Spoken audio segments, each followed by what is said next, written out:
Good evening. Welcome to the Fright Files. My name is Chris Harmon, but you can call me Dr. Fright. We have all new stories in store for you tonight. Madam Mina is also going to be joining us. Before we begin tonight's festivities, or should I say tonight's Fright Fest, I must ask everyone to look inside themselves and ask a very important question. Can you withstand till the end?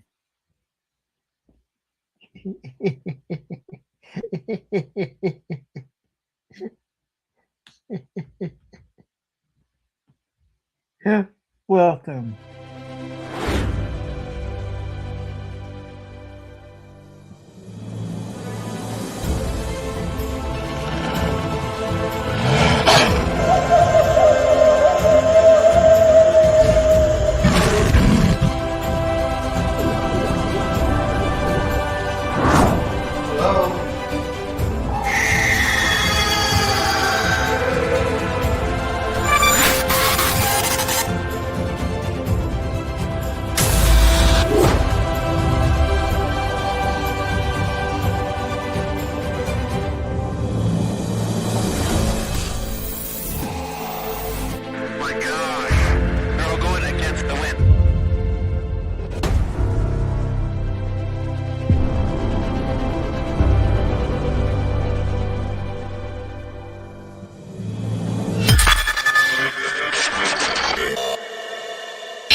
Welcome as we begin our journey through tonight's Fright Fest.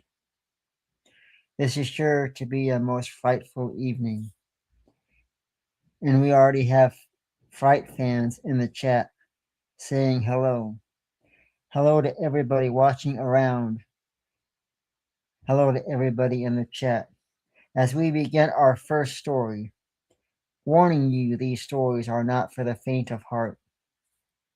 Only the bravest souls can make it all the way to the end. As we delve into our first story, the Ravens.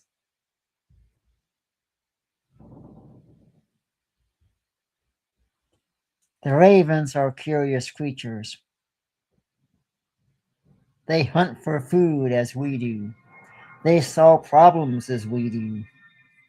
They even entertain themselves as we do. But some are unlike other creatures. Some just watch. They observe.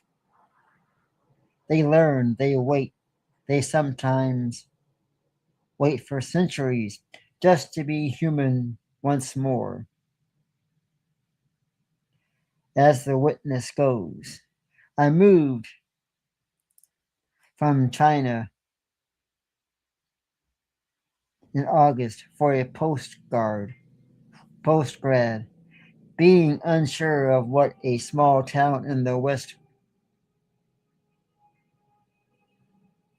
of Iceland that's so far hidden that even the ring road, which goes around most of the country's premier, was at least 200 miles road, which goes around most of the country's perimeter was at least 200 miles away. But it truly is the century's hidden gem. Being that far north, however, the sun never sets in the summer, so midnights are as bright as middays, but the winters are quite the opposite.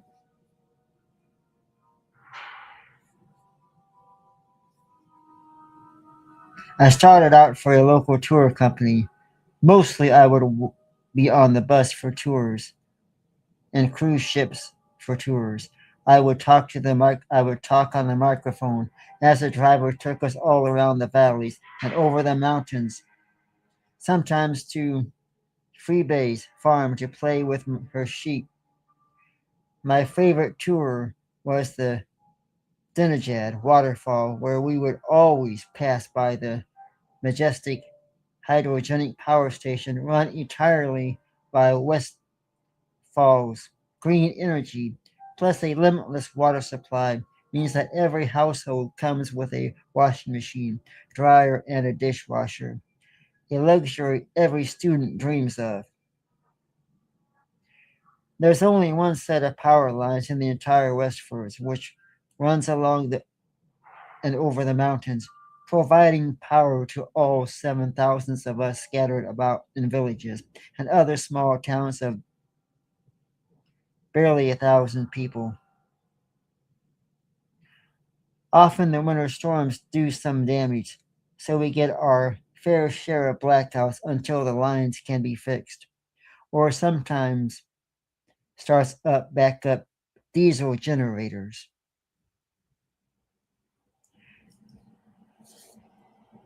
Now, my favorite story to tell would be about the Uteber in the olden days. Uteber, if a mother could not care for her newborn, she would abandon it in the lava fields.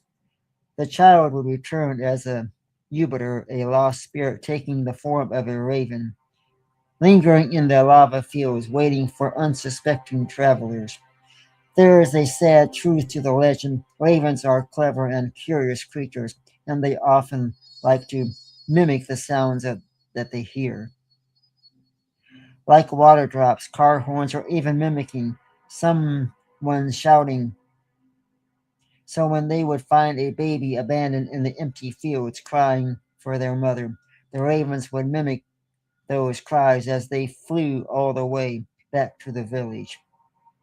Perhaps to summon the villagers to the body's old, sadly. There wouldn't be anyone to care. You see, ravens are such fascinating creatures. The thought of leaving about these intelligent beings really excited me, so I wondered and wanted to study for my finals thesis, even despite my boss's warning, beware of the ravens who watch.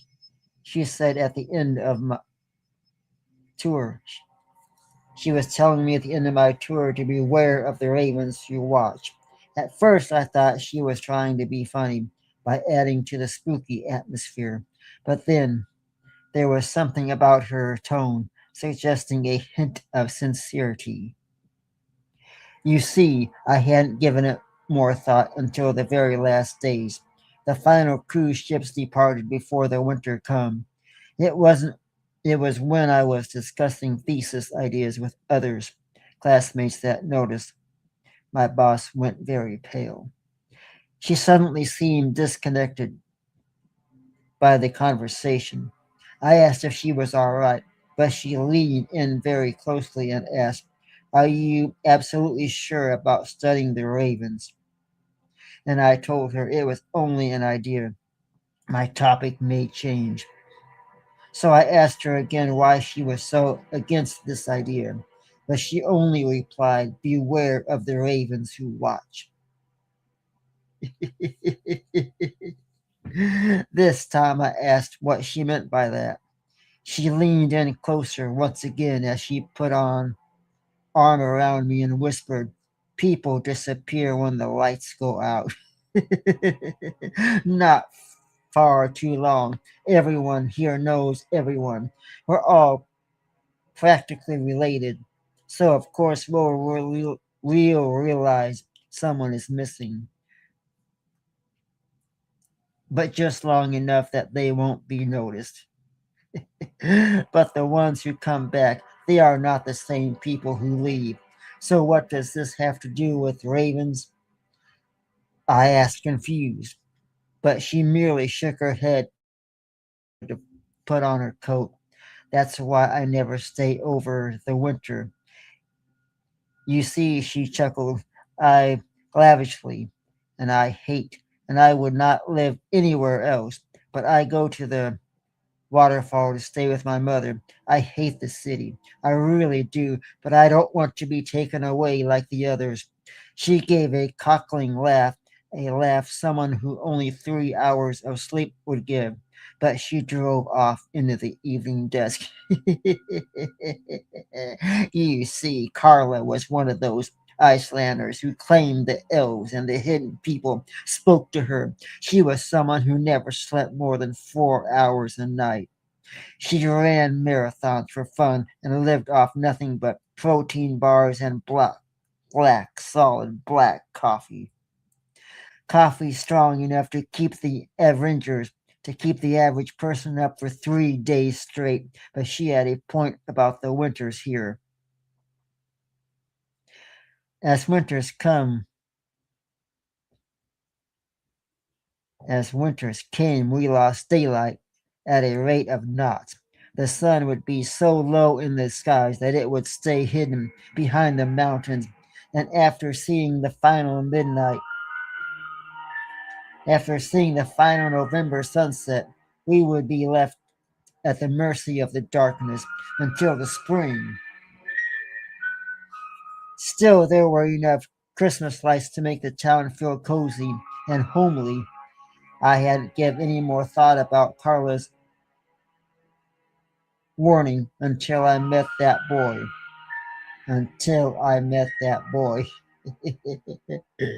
I later got a winter job as I later got a winter job, an after school coach for 7 years. There was one child, however, who stood out to me. Get on the he never did get along with the others and would often be almost disturbed by everything they did. In fact, I had to call his mother when he got violent one afternoon. He got so violent one afternoon, I thought she would give me the whole spiel of how he wasn't normal like this, and she would deal with him when she got home. But instead, she gave me a question. She asked me to be a bit more forgiving, please. He hasn't been himself for the past year, she said. Not since the blackout.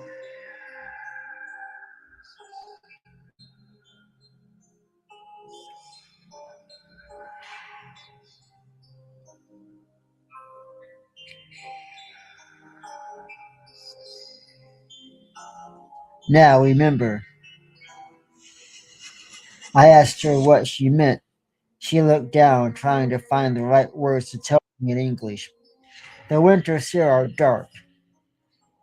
You have not had your first blackout, but it is a darkness like you have never experienced. Sometimes it's distress so badly people change, but it's not like trauma. It's like they are another person. They lose memories, forget friends and family, and forget how to do simple things like drive a car, make a phone call, or even turn on the shower. I asked her if there were others like her son. She said there were, and sometimes they change for the better. Angry and moody people would often become more relaxed and friendly, but aside from acting creepy and possessed, they all had one thing in common. They would all be missing for a few days after a blackout.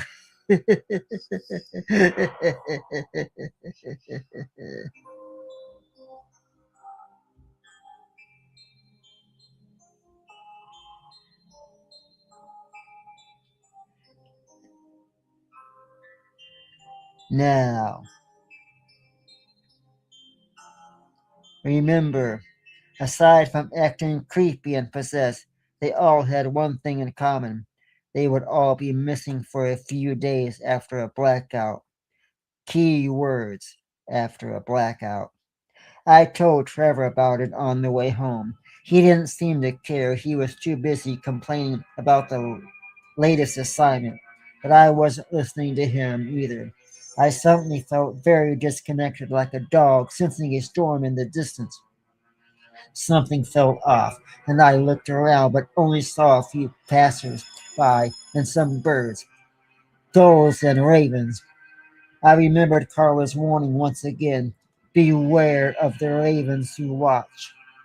Beware of the ravens who watch.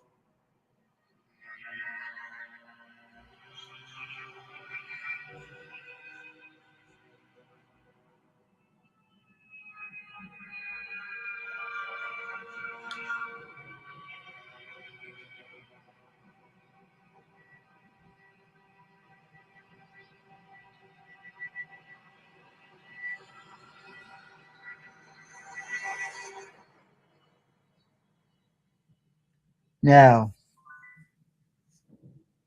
Trevor's attention shifted away to say goodbye. He wasn't the most self aware and didn't realize just how loudly his words echoed in the form. But I could have sworn one of these echoes was strongly distorted, as if it hadn't come from the mountains echoing, almost as if it came from the ravens mimicking. Trevor, it made me remember the stories of the unholy again. Ravens mimicking cries of the dying newborns abandoned in the lava fields. It all happened on our first blackout. Why, I remember that darkness of the night when the lights faded all at once. It happened roughly just before midnight. The darkness was nothing like I'd ever seen before. The skies were empty. The air was oddly still. It was as if the town had been swallowed. All I could do was make out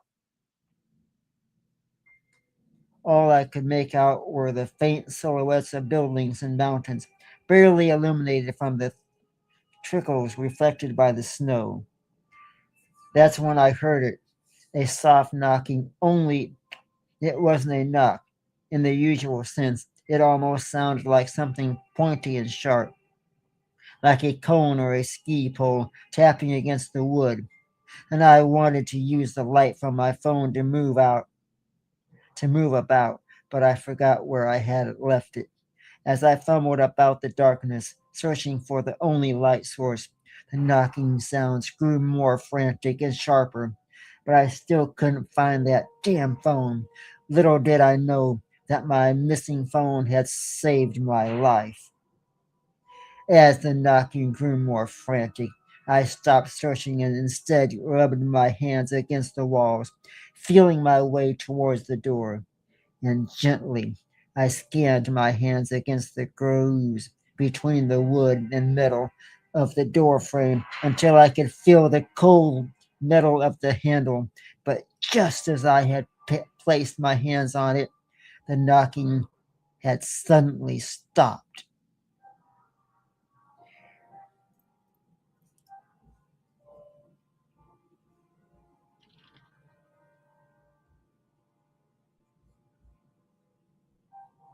I tried to look through the window to see if I could make out anyone outside, in case it was a neighbor who was locked out of their home, or if it was just something stuck to the walls that had blown into the wind. But I couldn't hear anyone, and the night was still quiet. Not a whisper or a breeze could be heard.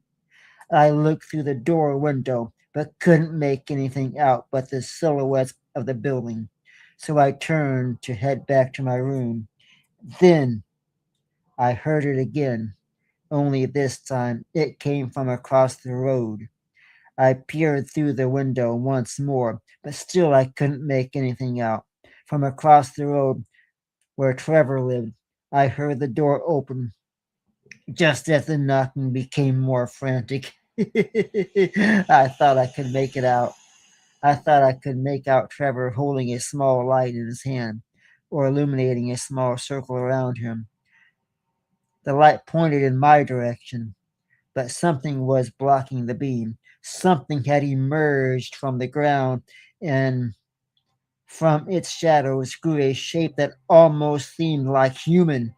Almost as it rose, it seemed to unfurl something along its sides, like a bird expanding its wings. All of a sudden, it swiped. forward at the house, and the faint light that was casting its shadows had disappeared. Almost immediately, the lights come on. It always takes a while for the diesel generators to get going. In theory, people could take that time to appreciate the stars or even the northern lights if they were out, but the Icelandic skies were always so littered with clouds and mist that it was rare to catch such sights. Now I tried to scan the area to figure out what the mystery figure was.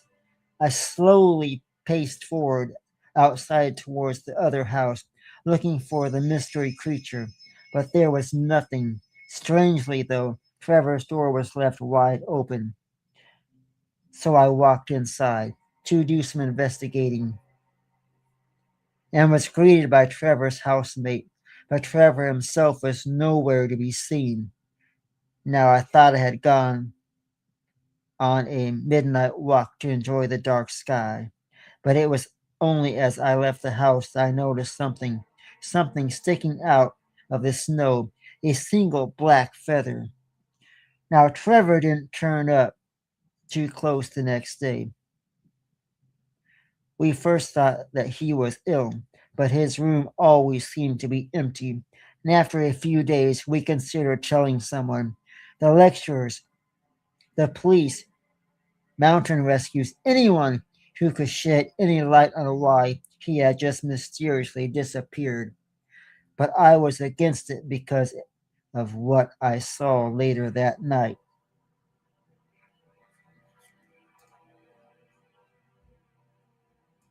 And I would like to welcome Madamina into the studio as I finish this frightful tale.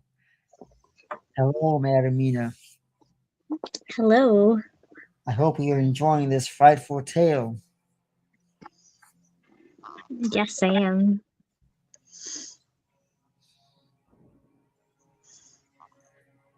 You see the lights illuminated a silhouette dancing at the ledge of the summit. I couldn't be sure it was a person. They moved in the most controlled, contorted way like a minuet pulled by a child who didn't know how to properly control it. I watched it for what seemed like hours, trying to figure out if it was someone needing help or if it even was a person I didn't know. If it was my desperation to try and find him. But the shape of the thing, I could have sworn it looked like Trevor. He is quite round, fat, and stout, and he walks with a hunch on his neck from probably years of poor posture. Now, the silhouette looked so much like him that it was almost certain it was. But as I took a step forward, it suddenly froze, as if I could see me watching it from hundreds of meters away. That was when it dropped back and suddenly disappeared. Now, for days after the blackout, Trevor finally reappeared, but he seemed like an entirely different person. The bubbly, annoying, and loud man we all knew was now morbidly quiet and distant. We tried to ask him where he was, but all he would say in response was, I had to figure myself out first. What was stranger was his accent. Trevor was from Texas, but now he had this strange Icelandic accent. He was even struggling with his English compared to my London accent. I always joked. He sounded like a hillbilly with an eye for his cousin. But it wasn't as if he had only just learned to speak the language. Even stranger, he started grumbling and gibberish to himself. I soon got suspicious and started secretly recording him. To my surprise, it almost sounded like Icelandic, but not the way we had been taught.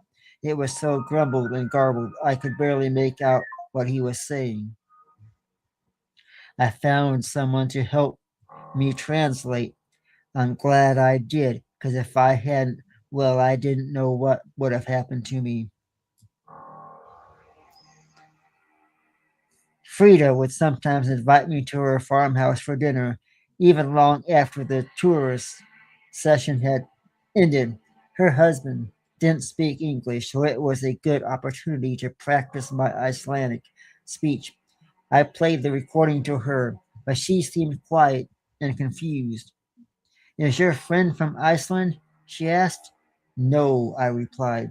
He speaks like an old Icelandic man. He sounds a bit like an old person, and his words seem very old, things even I would call ancient. An old grandpa for saying some of these things, he would say in Icelandic, would be nonsense, but old nonsense, old words, the equivalent of anyone my age saying good heavens or rascals or scallywags. But what was stranger was the random comments he would make. He once slipped on the ice and I asked him if he was all right, and I thought he was just grumbling out of annoyance. But according to Frida, it sounded like he was saying, I forgot this body can fall down.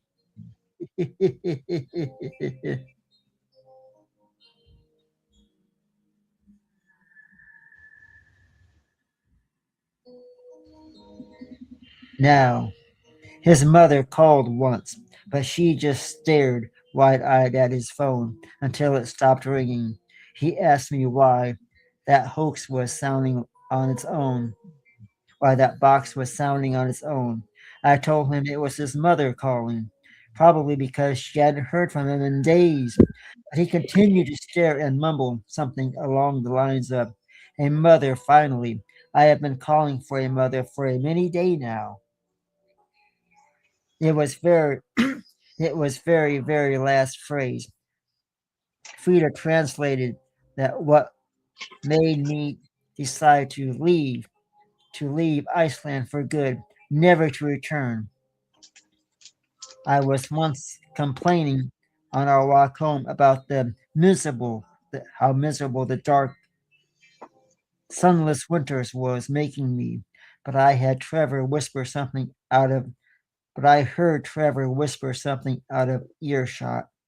Through the wind roaring in the background, staining the recording. She could very clearly make out the words that still haunt me to this day. Worry not, we will come for you next. Worry not, we will come for you next. So I left the very next day and I never returned. I hitchhiked a lift with someone who had come to visit for the weekend and was on his way back.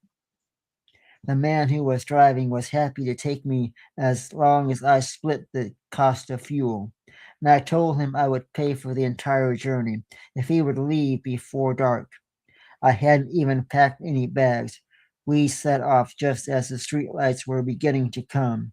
I looked back as we rode over the mountain pass, and just before the town slowly disappeared in the darkness, the lights faded all at once. And as Iceland, Iceland was plunged into the other blackout.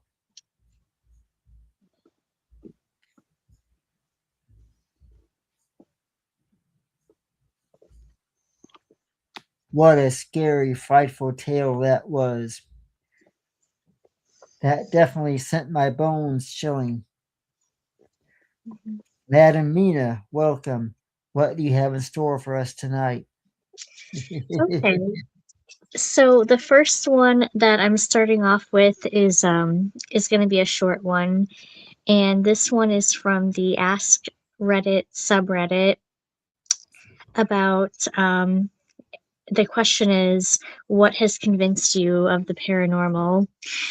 This first one starts out like this. They say, okay, this happened when I was 6 and I am nearly 50 now, so my memory is a little hazy. I had a friend the same age as me called Kelly. We used to hang out together with the other children who lived in our block and local area. One afternoon, Kelly knocked on my door. I answered, and she asked if I could go to the corner shop with her to get some bananas so that we could make a milkshake.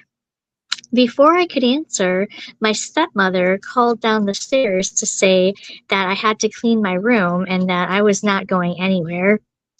Kelly kind of shrugged and said she was going anyway, and that was the last I saw of her. Early evening came, and her mother had knocked on every door looking for her. All of the dads got together and went looking for her. It got later and later, and when I went to bed, she still had not been found. In the early hours of the morning, I heard a noise outside my bedroom window, a kind of intermittent moaning. When I looked out, I saw a policeman was sat out on the wall sobbing and being comforted by another policeman. I watched for a while and then went downstairs. My dad told me Kelly had been found in the front of our block. I later found out Kelly had been murdered by one of the older boys who hung out with us. I had to give a statement as I had seen Kelly the day before. Later police feedback that Kelly had been killed hours before she knocked on my door, and that my recollection of events was impossible.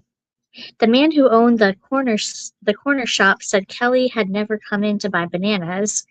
I'm pretty sure the police thought I was lying and that my mother was either lying as well or mistaken about what she had heard. From that time onwards, I have believed that Kelly came to visit one more time before she left for good. And since then, the idea of the paranormal just seemed normal. What do you think about that?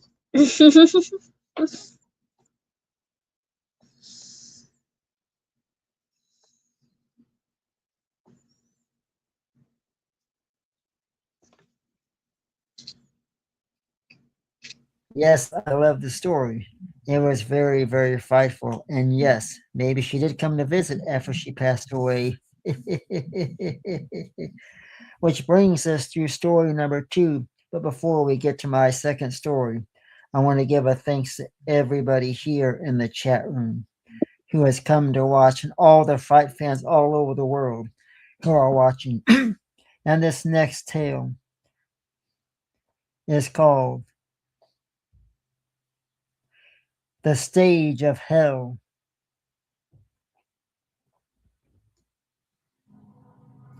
They say every tragedy begins with someone laughing. That's how I open my statement. What a way to start a story, folks. This detective gives me a look at the lives of someone between pity and paperwork. The room smells of burnt coffee, old carpet, and that metallic aftertaste you get when blood tries to pass like disinfectant. Amber light hums through the blinds. Dust hangs in the air like applause that forgot to stop. Relax. Just relax, he says. You're not the one on trial. I gave him a short customer service chuckle. You'd be surprised how often I hear that shit. He pressed record. The red lights blink, a tiny accusation. Before the clubs and the crowds, there was a house where we never cried.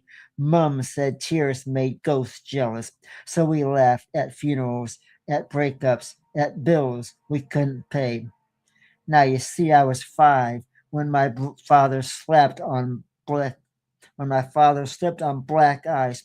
Mum stood over him and laughed so hard her voice crackled like the pavement under his head. The sound stitched something in me, a thread of that never stopped vibrating. I learned early that laughter is cheaper than grief. It started, I tell him, it started. It started for sure. Now get ready. The club was called the Giggle Chamber. Bad omen, but a decent bar. Neon sputtered outside, casting red and blue across faces that wanted to forget their day jobs. The walls were painted black, but you could still see the water stains underneath, like old bruises shivering through makeup. The mic smelt of nerves and mint gum. The first night someone cracked a joke about penguins or politicians, that usual shit. The crowd laughed in unison.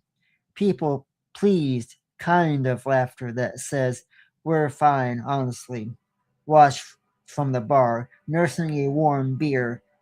When the comedian left the stage, the applause died, but the laughter didn't.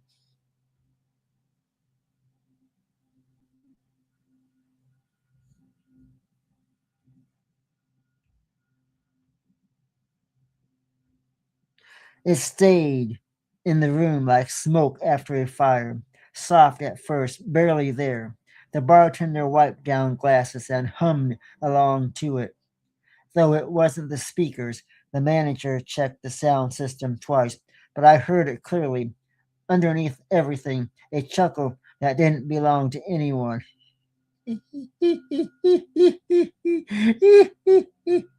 I walked to the stage.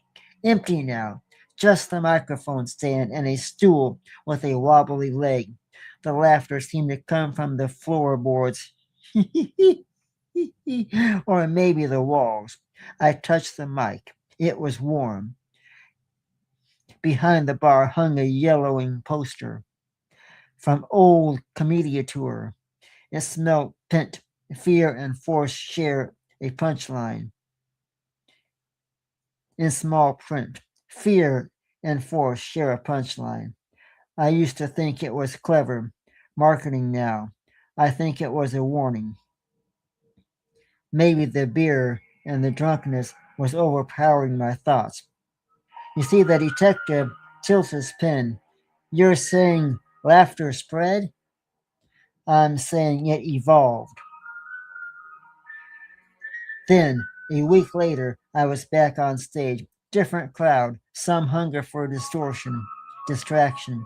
I told a story about my mother, about black eyes and cracked voices. They laughed nervously at first, unsure if it was allowed. The harder and then too hard. A woman in the third row couldn't stop. Her friends patted her on the back, handling her water.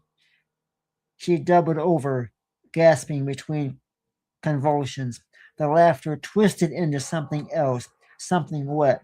She slit off her chair, secretly carried her out, still giggling, tears streaming down her face. And the rest of the audience watched frozen. Then someone in the back started laughing. Then others, and then another. Within seconds, the whole room was laughing, not at my jokes, but at her. I stood on the stage and felt it, the hum beneath the sound, the nervousness. It smelled of static and perfumed testers, panic dressed in polite clothes. Then a man kneeled over the mic. A man kneeled over mid chuckle at the 6 o'clock news 2 days later.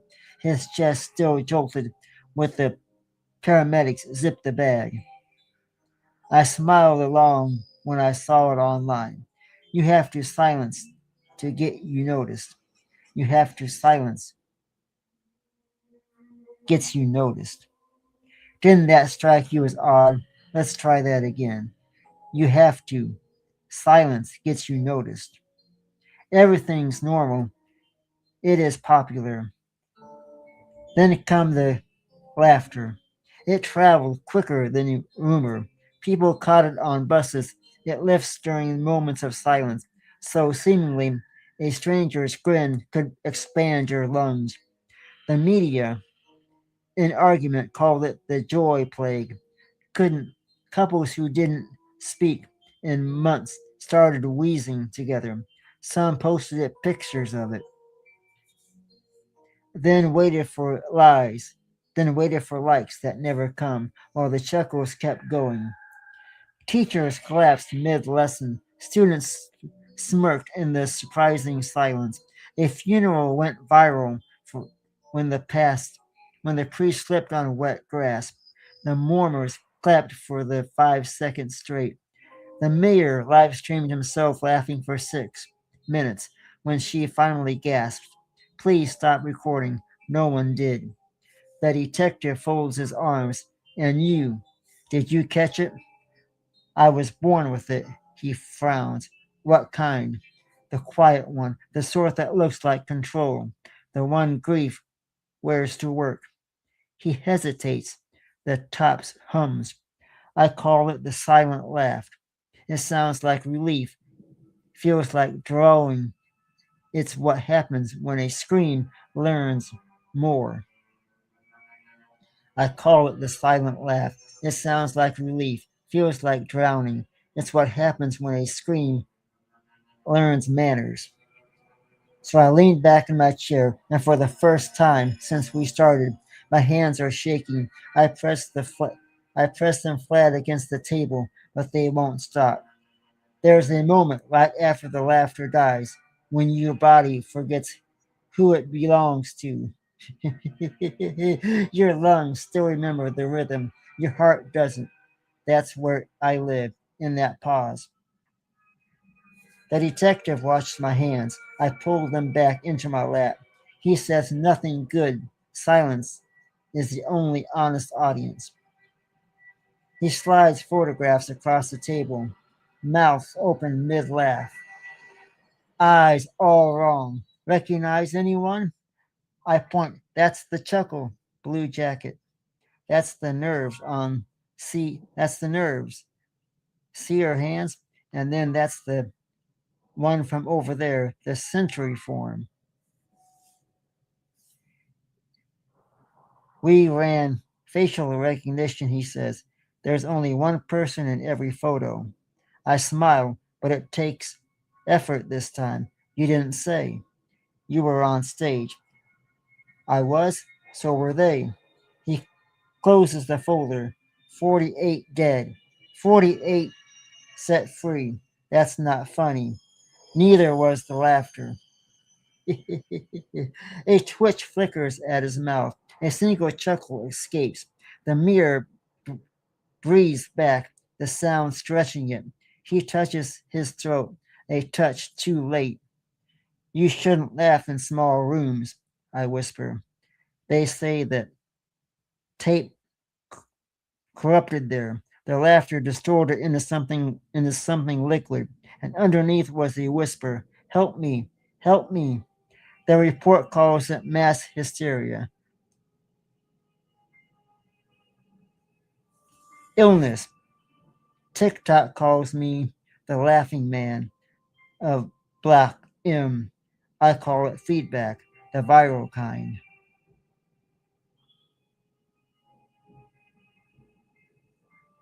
They move me to isolation where guards wear headphones.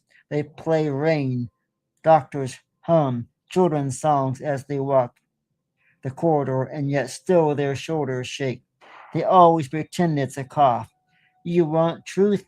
They were all mine, every single one. The chuckles opened the door. The nerves filled the crowds.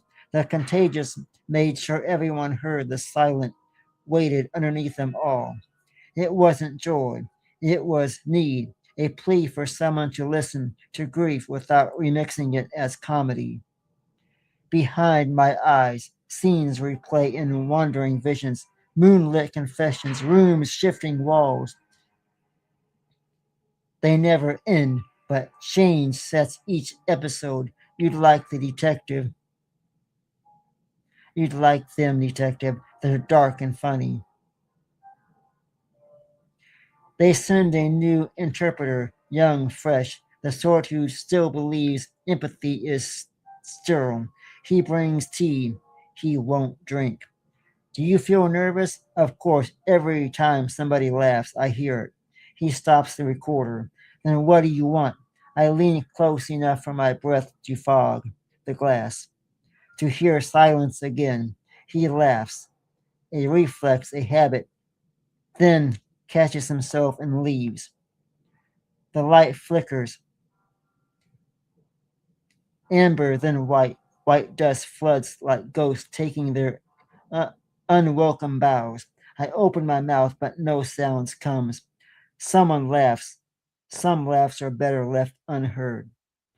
The footage ends here.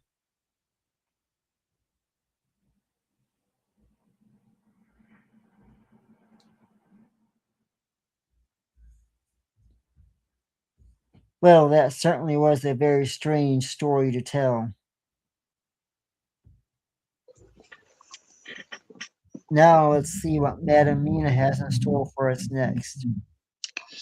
So this story is posted in the Ask Reddit subreddit, and this one starts off saying, "My childhood home is haunted. Where my house is, there used to be another house. It burned down, and the father of the family who lived there died in the basement during the fire. The family sold the land, and the house was cleared away, and a new house built over the old basement. My grandmother, who lives in the same town, knows the family. Anyway, my parents bought the new house when I was a toddler, and we lived there for about 20 years. The ghost of the guy who died in the fire, named Charlie, lives in our house, and it's pretty obvious. My mom says that once she and my dad were arguing, she took to the bedroom to cool off. She said, 'Charlie, I wish you could knock some sense into him.' Not 5 minutes later, my dad starts swearing from the living room. The shelves above his chair had fallen and knocked him in the head. They've never fallen before or since.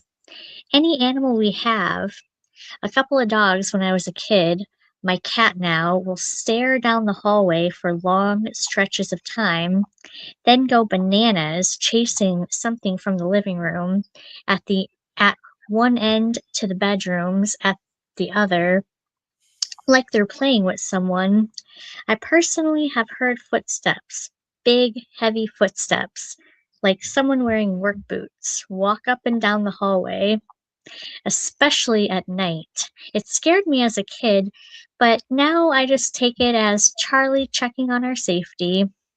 My grandmother, while visiting us one time, woke up in the guest bedroom to a shadow man standing in the doorway.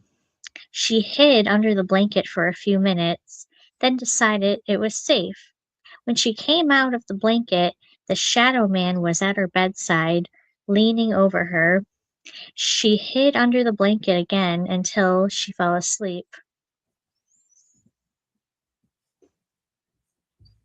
One All second. right. Wait, I'm not sorry, I'm not done. Sorry. Oh, hold on a second.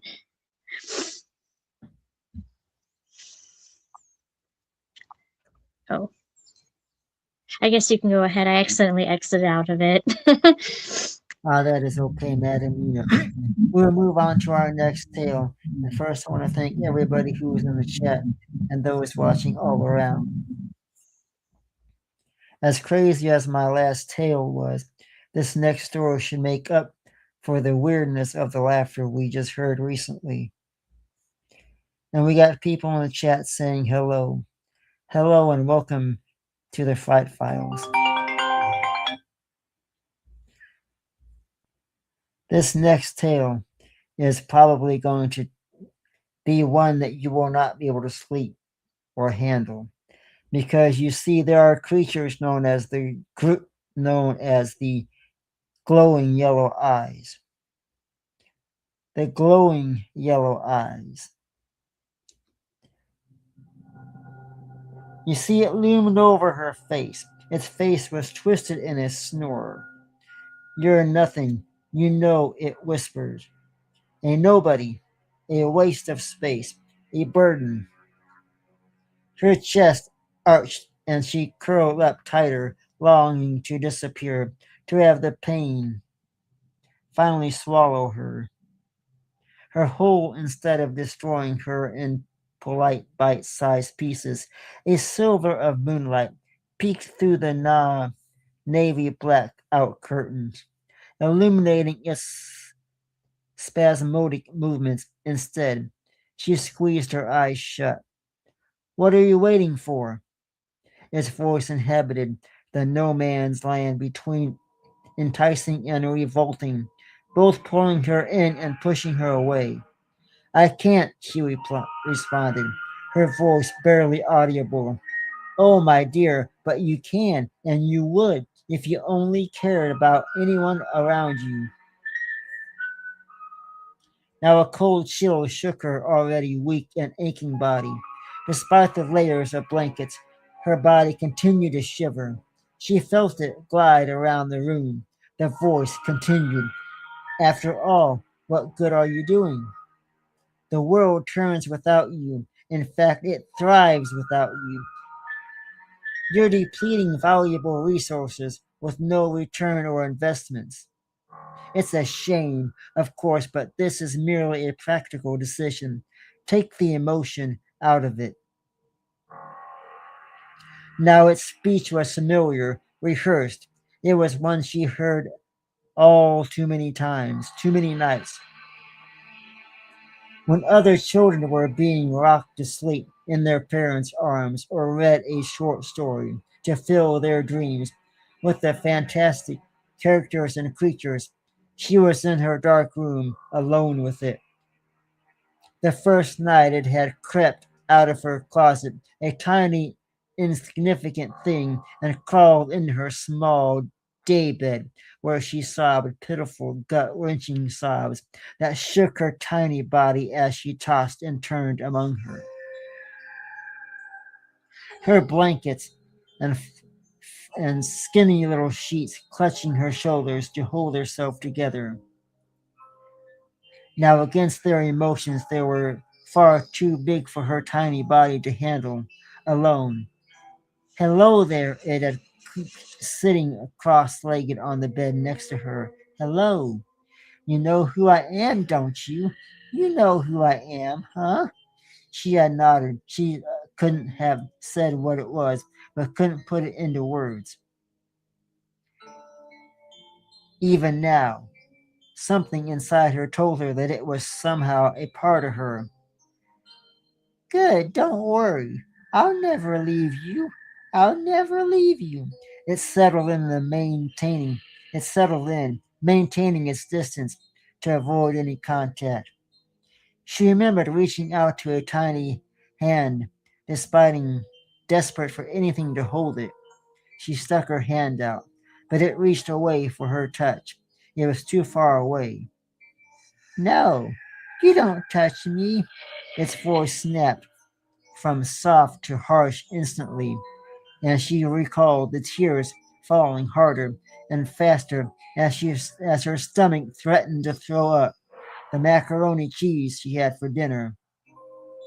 There, there, there, child, it whispered, its voice changing in timbre only. I may not be a soft teddy bear or a friendly pet, but unlike those, you never have to worry about me getting lost or running away. I'll never leave you. I'll never leave you. I will be your one and only true companion for life. When her eyelids finally began drooling with pure exhaustion, the last thing she remembered before entering a nightmare fueled dream was its glowing yellow eyes, vigilantly keeping watch over her small form. Now, nearly 30 years later, it has grown with her. What started out as a small thing, barely the size of one of her dolls, now filled her room. It still sat on her bed, crunching itself into a smaller form, and most nights the last thing she saw was those glowing yellow eyes. It hid sometimes, mostly when someone else would spend the night, as if whatever room she was in could only hold her, and it had another body even if asleep, chipped their precious occupancy. Her her 20s had been full of one night stands and sleepovers because of this. It had worked temporarily, but soon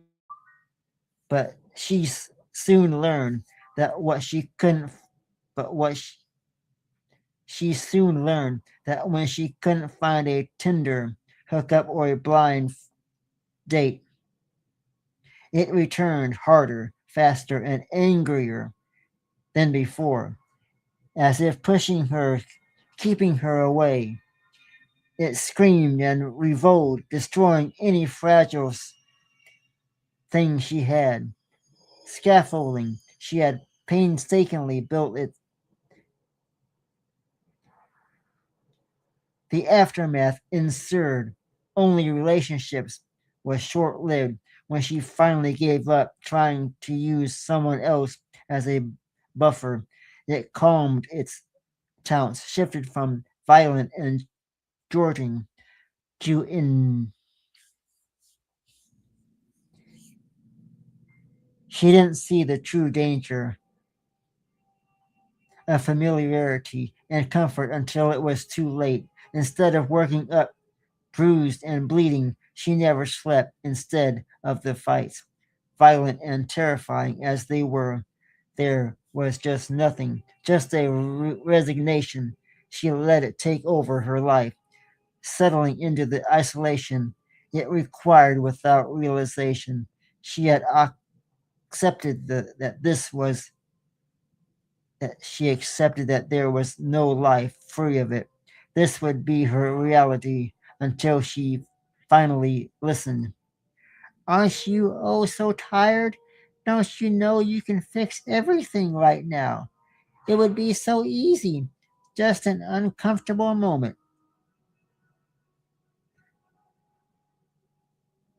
That it too save you from all of this. Its gesture towards moonlight, everything out there, all the horror, all the pain, all the tragedy.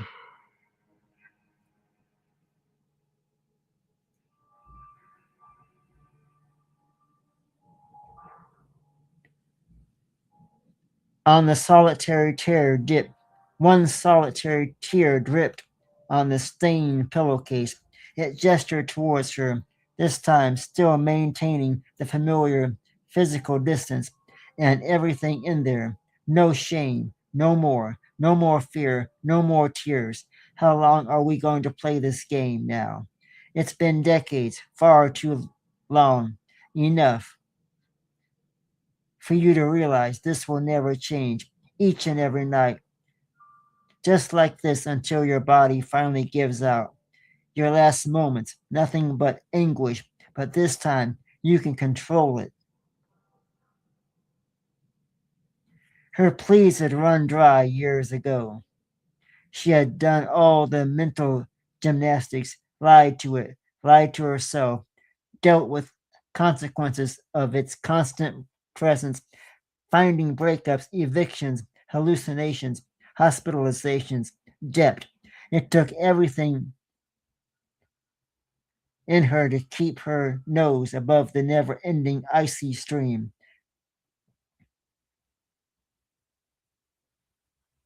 let alone pull herself up onto the blank, onto the banks.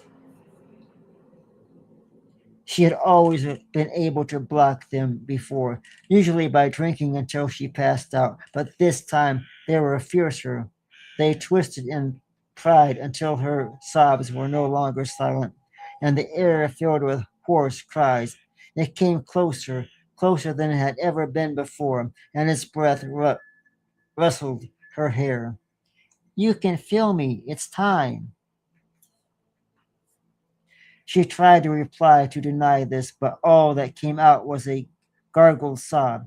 Yes, yes, you can. You know it. You spent your entire life trying to pretend I didn't exist, trying to block me out, but I'm here. I've always been here, and I always will be here. You know that I'm here to help you, to res to rescue you, That's all. It's the right thing. Believe me. Think of your family and how much you burden them. A difficult child, disobedient, selfish, ungrateful, a failure. Can't you see the relief in their eyes? Or your work. Make things easy on them. No more. No more.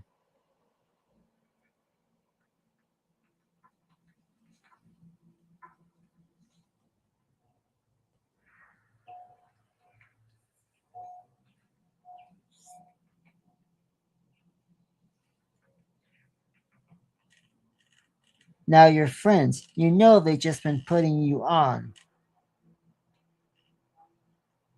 They've just been putting up with you because they pity you. Free them. Let them accept that you were always a lost cause and stop wasting your time. You've been right here all along. They hate you. They always hated you. You've been doing them a favor. You're doing them quite a favor. Her resolve stayed with her. It was holding something out to her, but her tears kept it undefiable.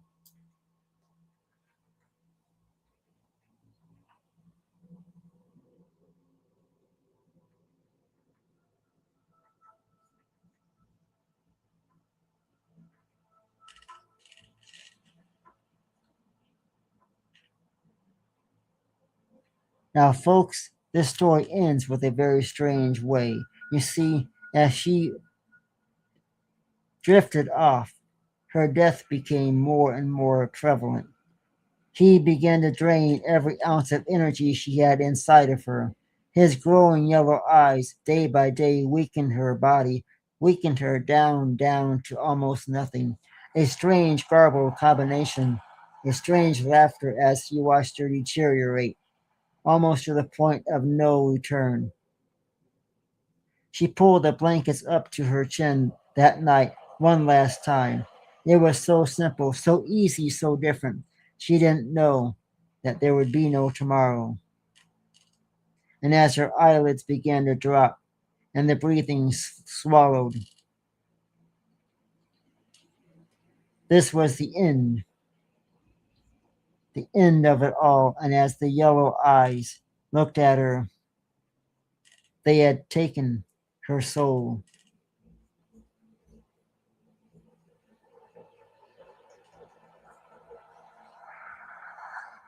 What a strange story that was,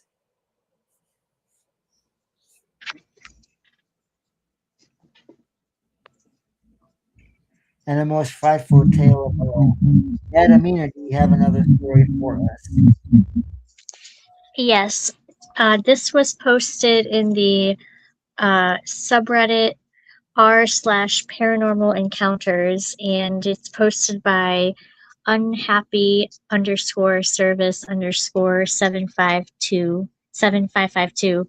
The title is Am I Crazy? No one believes me, but I experienced this and a second person with whom we tried to wrap our heads around, but gave up and agreed it's the creepiest crap we've ever experienced.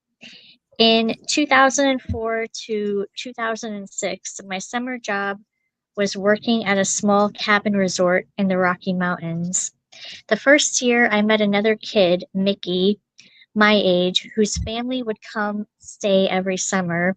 2006, my summer before senior year, I buckled down and worked the first weekend I could. I made an agreement with the owners to stay for a few weeks and help with renovation and tree cutting.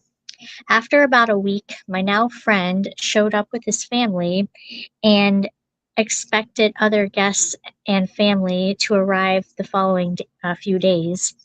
After a week, the majority of the family left, but Mickey decided to stay since he had driven there on his own. One night we were drinking and smoking, and I decided to crash out early, and Mickey stays up probably a few hours. I then wake up to talking and wonder if it's the owner, a family member who hadn't left yet, or another guest staying in another cabin. Nope. It's just, it's a guy dressed like Jesus, tattered robe and a decorated walking stick, but a survivalist slash mountain man demeanor. I come out and we talk for a while, and he tells us that he's been hiking the Continental Divide from Canada south for the last 6 years, in and out of town, slowly working his way to Arizona eventually. I was a dumb kid that did a lot of drugs offered to me. This guy pulls out a stone carved pipe and starts packing it with some kind of plant slash shisha slash opium looking finger pinch. I've done salvia, peyote, acid, shrooms, synthetics, and I have never experienced this state of mind ever. Here's the reason I'm typing any of this. It's still as vivid as when it happened, and the next day, and the next. About 2 minutes after taking a hit, I go to grab a cigarette, and it immediately pops in my mouth. I stuttered and noticed something was off. I'm like, oh yeah, I just hit that pipe. LOL. I go grab my lighter from my pocket, and now it's floating. Okay, I'm tripping. I'm laying back. As I started to lean back, I see this man standing over Mickey as the wobbles slash warbling sounds of the fire and him chanting something fade to black. I wake up and both of them are gone. My first thought is water. I go right back in the cabin, maybe 20 steps away, and grab my water. As I'm chugging, I realize I need to see what time it is. A few minutes after 3 a.m., I walk back outside and it comes right back, hitting the pipe, Mickey, and the sky. I grab my flashlight and I start scanning the trees. There are multiple cabins spread out, but as a worker slash grounds crew, I couldn't be yelling, was my thought. I decided to walk up this small bridge. I decided to walk up to the small bridge that connects the camp and the main road over the river. At this point, I'm sober enough to start getting worried and creeped out. My flashlight ahead of me, I approach the bridge to see this man standing at the rails and Mickey right above him, staring out at the river, looking like he's gonna jump. I yell immediately, what the heck are you doing? The man looks at me with the fastest head move and eye lock. It was probably the flashlight and my adrenaline, but his eyes looked blood red, like the infected from 28 days slash years later. He looks right back at Mickey and turns and then just runs off. I can hear the rocks slash dirt crunch from the road, then trees rustle and twigs break on the other side of the bridge. He bolted into the thick woods and a huge hill without any stopping. Never saw him again. Mickey, now standing at the top of the bridge rail, about 5 feet up, starts screaming. I say, Mickey, WTF is happening? And the look on his face as he looks to me is the most scared I've seen someone, aside from a horrible war survivor videos online slash death. He climbs down and cries so hard in my shoulder as we walk back. I barely knew him, aside from the random stuff we'd chat about as high school boys, but it was it was a moment that I strangely enjoyed looking back. Um, it was a moment. Oh, we didn't sleep at all that night, and we kept trying to piece together what happened, what I just typed. I don't know what is the stuff we smoked. What this man did was doing to us, but I'm sure we weren't the first people he had done this to. Cut to what Mickey told me the next day. As I crashed out, he tended the fire and decided to go grab his jacket and another beer. He comes back, and there's this man standing at the fire. He thought it was me, or sounded like me until he got closer. creepy, but okay.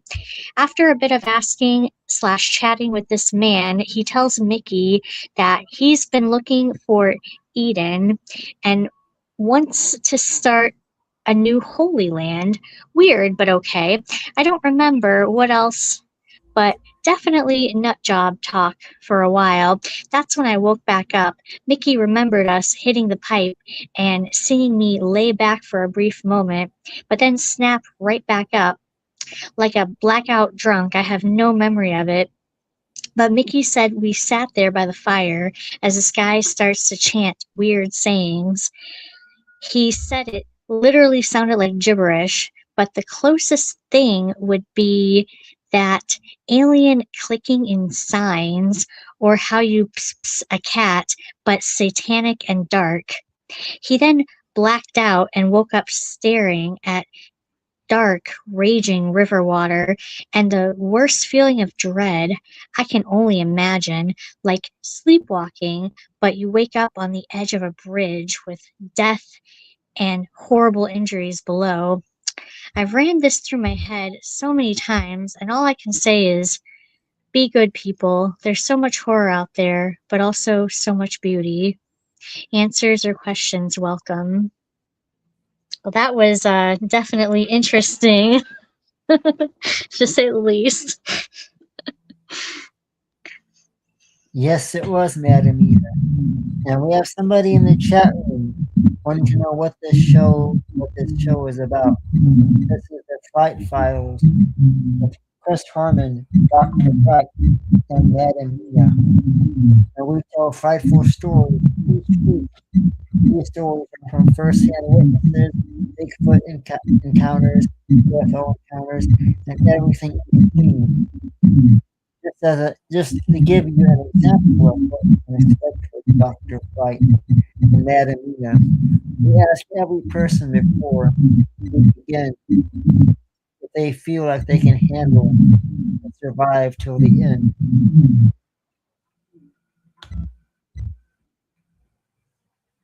And this next story might prove what we are discussing. You see, about 1 p.m., Joseph was riding their horses when the horses suddenly kicked as a strange scent filled the air. The men spotted a furry creature. The men spotted a furry creature, a being on two legs, about 100 feet away.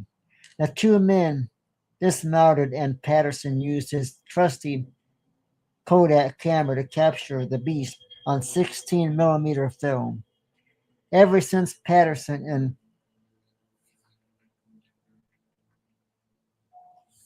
ever since Patterson and uh, you have pop-ups coming up on our computer screen here. I apologize, folks. But ever since Patterson and Gremlin's encounter, they began to wonder if it was Bigfoot.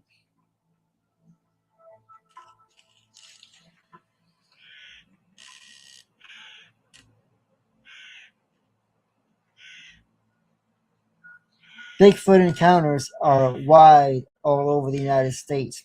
They seem to be happening everywhere. And skeptics have argued that because Patterson so thoughtfully, we have pop-ups coming up here. I apologize, folks.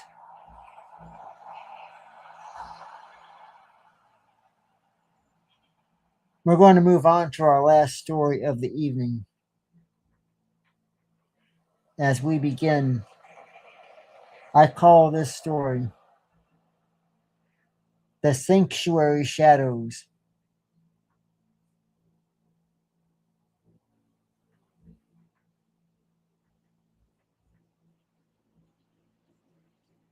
Megan didn't even know she was being watched as she lingered in the entryway, tugging at the skirt of her orange mint club dress. She waved through the ruckus crowd, unaware of the eyes following her, observing her side on the spindle on the back stool. They watched as she trembled through her fingers on the surface of the bar. mindful of the bartender preparing the drinks that had just been ordered. After taking a sip from the sizzle stick, she gave the bartender a thumbs up and rooted on her seat to the survey energy in the room. Her lips curled in a smile as she sat up a little straighter when she noticed a young woman, fast approaching. When the woman glanced past her, raising her hand to get the bartender's attention, Megan quickly moved her eyes and spun around backwards. A picture of kamikaze almost shouted over the bartender as she squeezed between Megan and the man sitting next to her. She glanced down at Megan's face, then back at the bartender. I said a picture. She emphasized the word picture. The bartender grabbed the empty pitcher and took it towards the woman. Leaning down, the woman whipped it to Megan's ear and whispered, "Some people don't give a sense of humor." When she stood back up, she said, "I'm Dana. Nice to meet you, Megan. It looks like you're drinking the same as my friend, and if your date doesn't show why you if your date doesn't show up, why don't you join us? We're right over there." "Oh, I'm on my own tonight." Dana grabbed the full pitcher off the bar and with a flick of her hand noticed Megan to follow, motioned for Megan to follow. Megan sighed when she heard the text notification. If it's urgent, they'll call. She thought she slumped into the folding lawn chair and glanced past the bar stool on the far side of the deck. The glowing moon over the silhouetted mountains was magnificent. A hazy aura surrounded the brilliant white orb. Closing her eyes, she gave herself a little push with the balls of her feet and took a deep, satisfying breath. The smell of the air that night was clean, unlike the daytime when the odors were enhanced by the backing sun. Moments later, the song "Witchy Woman" by the Eagles streamed through the open window. Her eyelids fluttered and opened as she roared to her feet. She lunged the screen door and flung into the open, marching into the kitchen and snatching her call. "Hello. Hey, Megan." It was Will, one of the cuties she was introduced to at the tavern the other night. He was inviting her to a naked swim. He suggested put a he suggested put a damper on her initial impression of the guy and a sudden feeling of trepidation flooding her body. Her cheeks flushed, skinny dipping. "Yeah," Will said. "Me and Dana and Chuck are meeting at the Quest in 30 minutes. Megan was speechless. She had only met the friends a few days ago. Will broke the awkward silence. "Come on," he urged. "It's Friday night. You can wear a swimsuit if you want." Then, in a sing song way, he chanted, "Girls just want to have fun, right? I didn't think the buses are running at this late and time of night. No problem. I can pick you up in 10 minutes." Another awkward silence. Megan was rarely impulsive, but one of the reasons she moved to Sanctuary was to leave her boring, guarded life behind. She started she stared through the window over the kitchen sink at the full moon hovering in the sky. The mist that accompanied it suggested that she should take advantage of this opportunity for self improvement. Going to the nightclub alone was only the beginning. Besides, Dana and Chuck would also be there. "Make it 15," she replied. "Awesome. See you soon." And the call disconnected. She sat her phone back down in the kitchen counter, then scurried to the laundry room and wiggled into her bathing suit. A pair of sweatpants lay on top of a small pile of worn jeans. She tugged them and grabbed a folded down towel from the shelf above the utility sink, then yanked the elastic band from her ponytail and rubbed her fingers through her raven locks. And a horn blared outside. On her way to the door, she grabbed her cell phone and shoved it into the back pocket of her sweats, sliding in her flat top flops before wrenching the door open. "Hey, girl," yelled Will from his beat up WWV next to the curb. "Do you have an extra towel I can borrow?" Megan let go of the doorknob and threw up her hand in an "I'll be right back." On her way through the kitchen, she paused, let her own towel unfurl, and looped it around her neck. From one of the cupboards, she withdrew an unopened bag of garlic chips. Intending to take them with her, she tossed the bag onto the counter. It burst open with a loud pop, spiraling, swirling chips everywhere across the countertop. She grunted and rolled her eyes. In the window, she saw a pair of solid black eyes glowing back at her. She realized those eyes looked more like the silhouette of a creature. And as that creature got closer and closer to the window, she hurled down on her knees, trying to escape, trying to hide, as she knew it was coming for her. Somehow she received the message that it was looking for her, coming for her. As she hurried into the bathroom, she shut and locked the door. She could hear the creature hissing and hissing as it got closer and closer and closer. Then, all of a sudden, as the creature got quiet, she heard the footsteps on the floor slightly thump, thump, thump, thump. The creature was walking and pacing around the room. She received a message to come out. "I want to see you." As she stayed hidden underneath the bathroom sink, she could hear the footsteps getting closer and closer to the door. As her eyes began to close, and she began to pray a silent prayer, hoping the creature would leave her alone. And then the prayers were answered. Everything got silent.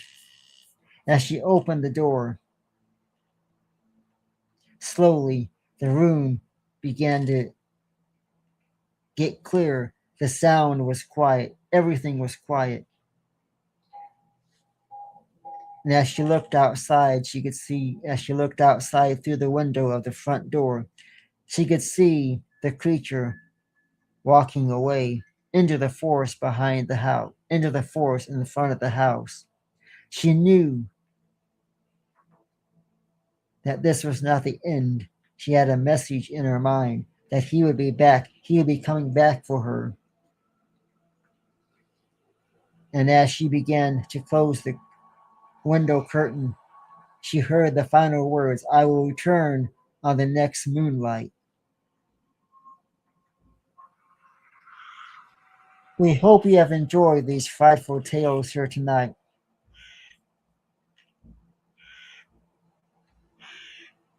And as I welcome Madam Mina back to the stage, I hope that everybody's had a frightful time here tonight. We will be back Monday with all new tales of the Fright Files. Dr. Fright and Madam Mina wish you a very good night and a very frightful evening. Stay frightful. And thanks for watching the Fright Files. And I want to thank everybody in the chat room here tonight, everybody watching all over. We hope you have enjoyed tonight's stories.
Thanks for watching the Fright Files.